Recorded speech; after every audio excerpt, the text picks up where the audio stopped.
সেনাপ্রধান তার বক্তব্যে স্পষ্ট করেই বললেন যে 2009 সালে যে পিলখানা হত্যাকাণ্ড হয়েছে সেটা পুরোপুরি বিডিআর দ্বারাই নিয়ন্ত্রিত, এখানে সেনাবাহিনীর কোনো হাত ছিল না।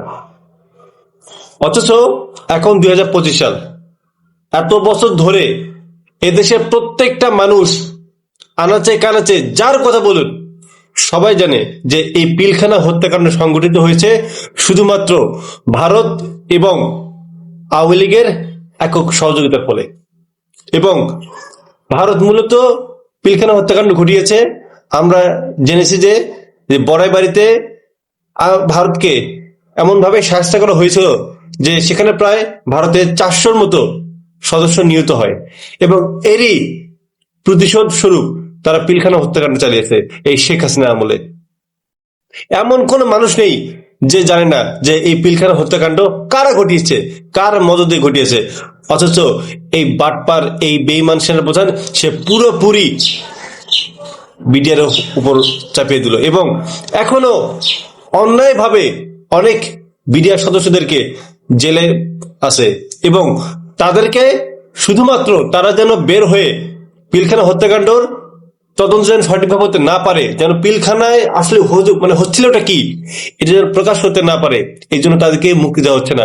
আপনারা দেখলেন যে গত মাসে একজন বিডিআর সদস্য, তার যেদিন জামিন হওয়ার কথা সেদিনই সে মারা গেছে।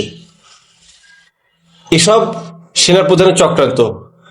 অর্থাৎ সেনাপ্রধান কখনোই চায় না যে পিলখানা হত্যাকাণ্ড সঠিকভাবে তদন্ত হোক, কারণ এই সেনাপ্রধান পুরোপুরি ভাবে ভারত এবং রয়ের নিয়ন্ত্রিত। আর সব থেকে ইন্টারেস্টিং বিষয়টা হচ্ছে যে এই যে সেনাপ্রধান, সে কিন্তু শেখ হাসিনার ফুফাতো বোনের জামাই। বুঝতে পারছেন তাদের কানেকশনটা কি? একজন মানুষ শেখ হাসিনা আত্মীয়, পরম আত্মীয়, আর শেখ হাসিনা যার আত্মীয় হয় তার আর কিছু লাগে না। দুধ কলা দিয়ে এত করে যে বড় করে তুলছে, সেই সেনাপ্রধান কিভাবে ভাবলেন যে সে শেখ হাসিনার বিরুদ্ধে যাবে? আর যে ভারত এই ওয়াকারকে সেনাপ্রধান বানিয়েছে, সেই ওয়াকার ভারতের বিরুদ্ধে যাবে? এটা কেউ বিশ্বাস করবে ভাই? এটা কেউ বিশ্বাস করবে? আর আপনি বক্তব্যে শুধু বয়ান ছাড়েন, হুঁশিয়ার করে দিয়ে যান। এরপর সোহেল তাজ 2009 সালে যখন পিলখানা হত্যাকাণ্ড ঘটে, তখন সোহেল তাজ ছিল স্বরাষ্ট্র প্রতিমন্ত্রী। এত বড় একটা ঘটনা ঘটে, স্বরাষ্ট্র প্রতিমন্ত্রী কিচ্ছু জানে না যে স্বরাষ্ট্র প্রতিমন্ত্রী দেশের অভ্যন্তরীণ যত কিছু আছে, পুলিশ, সেনাবাহিনী, আনাচে কানাচে প্রত্যেকটা ঘটনার সাথে অঙ্গাঙ্গিভাবে জড়িত, এবং তাকে না বলা পর্যন্ত সেনাবাহিনী পর্যন্ত কোনো অ্যাকশনে যেতে পারে না। সেনাবাহিনী, র্যাবসহ যত বাহিনী আছে। অথচ এই সোহেল দাস নাকি কিচ্ছু জানে, তিনি নাকি বিদেশ ছিলেন। এটা বিশ্বাস করা যায়? এদেশের মানুষ এটা বিশ্বাস করবে? আপনারা গতকাল ইলিয়াস হোসেন যে 1 ঘন্টা 28 মিনিটের যে ভিডিওটি তিনি দিয়েছেন, আপনারা পরিষ্কারভাবে দেখতে পেয়েছেন যে আসলে পিলখানা হত্যাকাণ্ডের সাথে কারা করে জড়িত। ইভেন এমন ছবি প্রকাশিত হয়েছে যে পিলখানা হত্যাকাণ্ডের সময় শেখ সেলিম, মির্জা আজম, এদের সাথে বর্তমান সেনাপ্রধান ওয়াকার এবং তার সিনিয়র অফিসার হাকিমকে দেখা গিয়েছে। অথচ এই বিষয়ে তিনি পরিষ্কার মুখ খুলেননি। তিনি আমাদেরকে হুঁশিয়ার করে দিয়ে যাচ্ছেন। অথচ তিনি যে হাসিনাকে পালাতে সহযোগিতা করেছেন, হাসিনার যে যতগুলো বাহিনী আছে আওয়ামী লীগের, যারা সবচেয়ে বড় অপরাধী, তাদেরকে নিরাপত্তা ব্যবস্থা করতেছে এই সেনাপ্রধান। অপারেশন ডেভিল হান্টের নামে জনগণকে ধুলে দিচ্ছে। এই ক্যান্টনমেন্টে 626 জন আওয়ামী লীগের বাঘা বাঘা নেতাগুলো ছিল, অথচ তাদেরকে এই দেশ থেকে সসম্মানে বিদেশে পালিয়ে যেতে সহযোগিতা করেছে এই সেনাপ্রধান। আর সোহেল তাজ কি বলবো, বডি বিল্ডার সোহেল তাজ এমন ভাব করে যে মধ্যে সে কিচ্ছু যায় না, এবং 5 আগস্টের পর সে খুব সুশীল হয়ে গেছে। গত 15 বছরে আপা আপা ছাড়া কিছু বোঝে নাই, আর এখন 5 তারিখের পর পাশের দানা উল্টে গেছে। এখন সেও নাকি চায় না যে আমি হাসিনার আর এই রাজনীতি চাই না, এখন সে হাসিনা বিরোধী হয়ে যাচ্ছে। এখন সোহেল তাজের প্ল্যানটা হচ্ছে যে যেহেতু শেখ পরিবারকে এদেশে মানুষ আওয়ামী লীগের প্রতিনিধি হিসেবে চায় না, এখন যদি কখনো এই তাজ পরিবার দিয়ে আওয়ামী লীগকে যদি দেশে পুনর্বাসন করা যায়, এটাই চিন্তা ভাবনা আছে ভারতের। ভারত চায় কোনো না কোনো ভাবে আওয়ামী লীগকে পুনর্বাসন করবে এবং এই দেশের উপর নিয়ন্ত্রণ করতে পারবে, কারণ আওয়ামী লীগ হচ্ছে ভারতের পরীক্ষিত বন্ধু।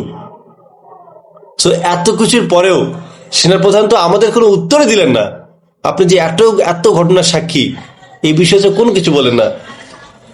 এখনো দেশের যে পরিমাণ আওয়ামী লীগের নেতাকর্মীরা আছে আনাচে কানাচে, তাদের এখন পর্যন্ত ধরা হচ্ছে না। আপনি আর শোনেন আওয়ামী লীগের নেতা ধরা পড়ে, অথচ গত 15 বছরে বাংলাদেশের প্রত্যেকটা আনাচে কানা, ওয়ার্ড, উপজেলা, প্রত্যেকটা জায়গায় আওয়ামী লীগ দুঃশাসন চলেছে। ধর্ষণ, খুন হতে এমন কোনো জায়গা নেই যে তারা অপরাধ করেনি, অথচ পুলিশ তাদের গ্রেপ্তার করে না। সেনাবাহিনী আজ তাদের কাজ ঠিক মতো করতে পারে না।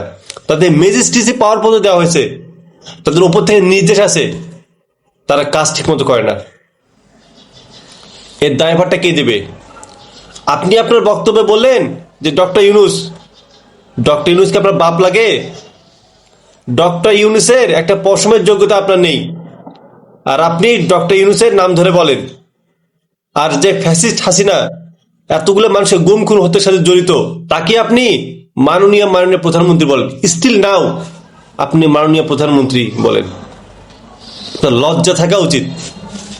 আর আপনি জনগণকে হুঁশিয়ার করে দিয়ে যান, আপনি নিজে কতটা সফল, আপনার সেনাবাহিনী নিজে কতটা সফল সেটা আপনি দেখুন।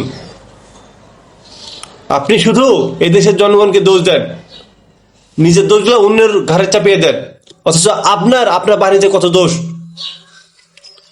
এই আয়না ঘরের সাথে সরাসরি সেনাবাহিনী জড়িত, পুলিশ, র্যাব, সেনাবাহিনী, ডিজিএফআই সরাসরি জড়িত, অথচ সেনাপ্রধান কোনো বক্তব্য আছে এই বিষয়গুলো ভ্রুক্ষেপ আছে? এখনো শেখ হাসিনার যারা দোষর ছিল সেনাবাহিনী, তারা এখনো পদে বহাল আছে, তারা এখনো ভারতের হয়ে কাজ করতেছে। এই বিষয়গুলো পদক্ষেপ গ্রহণ করছে এ ওয়াকার, আর আমাদেরকে খুব বুলি উড়ায়, এটা করছে ওটা করছে, আপনার শান্ত থাকবে, এটা আমরা বাল থাকবো। এই দেশটাকে গত 15 বছর ধরে ধ্বংসের পেছনে সেনাবাহিনীও দায়ী। আমি সকল সেনাবাহিনীর কথা বলছি না, যারা দেশপ্রেমিক তারা তো অবশ্যই কাজ করে, তারা কাজ করার চেষ্টা করে, তাদেরকে কাজ করতে দেওয়া হয়নি। কিন্তু কারা না কারা সেনাবাহিনীতে এক ধরনের দোষ ছিল, তারা এই দেশকে ভারতের আয়ত্ত নিতে চেয়েছিল, তারা ভারতের হয়ে কাজ করেছে। এদেশের মানুষ এখনো ভুল বোঝে, এরা মনে করে যে সেনাবাহিনী বাংলাদেশের পক্ষে ছিল জুলাই গণঅভ্যুত্থানে, কিন্তু এটা বোঝে না যে 4 আগস্টের পূর্বে যে বাংলাদেশে পুলিশের সাথে সেনাবাহিনীর নাম ছিল এবং উপর থেকে যত গুলি ছাড়ছে, এ হচ্ছে একজন সেনাবাহিনী কর্মকর্তা, সেনাবাহিনী, বিমান বাহিনী। অথচ যখন দেখছে সেনাবাহিনী, যখন দেখছে যে যেভাবে হোক, যত গুলি করা হোক, শেখ হাসিনা পতন আটকানো সম্ভব না, এখন সেনাবাহিনী সুশীল হতে আসছে, পাশের দানা উল্টে গেছে, এটা এখন জনগণের পক্ষে সাফাই গায়। আমাদের এই বিপ্লবটা যদি হাইজ্যাক করে থাকে, এটা হচ্ছে সেনাপ্রধান এবং উপদেষ্টা আসিফ নজরুল করেছে। আমাদের জুলাই ঘোষণাপত্র এখন পর্যন্ত ঘোষিত হয়নি, যারা অপরাধ করেছে তাদের পর্যন্ত একটা জনের কোন বিচার কার্যকর হয়নি। আর এখন আছে যা নির্বাচন। সেনার প্রধান আপনি কে? আপনি একজন সেনাবাহিনীর প্রধান, আপনি দেশের আপনার বাহিনী নিয়ে কথা বলবেন, আইন শৃঙ্খলা বাহিনী নিয়ে কথা বলবেন, আপনি নির্বাচন নিয়ে কথা বলার কে? আপনি বলেন ডিসেম্বরের মধ্যে নির্বাচন দেবে, এই শালা বাটপার, দেশের নির্বাচন হবে কি হবে না এটা দেশের জনগণ ঠিক করবে। তুই নির্বাচন চাওয়ার কে? ও নির্বাচন তাড়াতাড়ি দিবে, যে কোনো বিএনপি আসবে, যে কোনো একটা দল আসবে, আওয়ামী লীগকে ওর মধ্যে ঢুকে দেবে।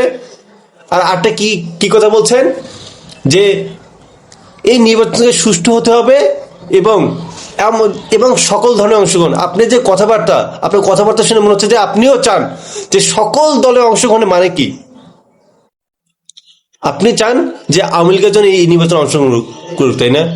আপনাদের প্ল্যান তো এটাই যে আপনারা এই নির্বাচনের মাধ্যমে আওয়ামী লীগকে পুনর্বাসিত করতে চান, এবং আপনি শেখ হাসিনাকে এটাও নিশ্চয়তা দিয়েছেন যে শেখ হাসিনা পালিয়ে গেল যেন তার নেতা কর্মীদের নিশ্চয়তা দেওয়া হয়। এদেশের প্রত্যেকটা সেক্টরে এখনো যদি ফ্যাসিবাদের দোষর থেকে থাকে, এই দায়ভার হচ্ছে আপনাদের মতো হাসিনার দোষরদের, যারা এখনো স্বরাষ্ট্র উপদেষ্টা একজন আছে, আসিফ নজরুল, এরা আছে, যার টাকার বিনিময়ে আওয়ামী লীগের নেতা কর্মীদের ছেড়ে দেয়। shame of you। আর আপনি আসছেন এখন জনগণকে মূলে দেখাতে। জনগণ আপনার মূলে দেখতে চায় না, ওই মূলাটা আপনি আপনার বউকে যা দেখান। জনগণ বুঝে গেছে সব শালা বাটপার। মনে করবেন না যে পিলখানা বিদ্রোহ এই ঘটনা জনগণ ভুলে যাবে, শাপলা চত্বরের ঘটনা ভুলে যাবে, এই নির্বাচনের কথা ভুলে যাবে, শেখ হাসিনার দুঃশাসন ভুলে যাবে, সেই সেনাবাহিনীও যে এই দেশের জনগণের উপর কি নির্যাতন চালিয়েছে এটা ভুলে যাবে, কখনোই না। আজ অথবা কাল এই সেনাপ্রধান আসিফ নজরুল এবং এই উপদেষ্টা জাহাঙ্গীর এদেরকে কাঠগড়ায় দাঁড়াতেই হবে। যারা যারা অপরাধ করেছে এবং আমাদের এই বিপ্লবকে হাইজ্যাক করেছে এদেরকে অবশ্যই অবশ্যই এই জনগণের আদালতের দাঁড়াতেই হবে।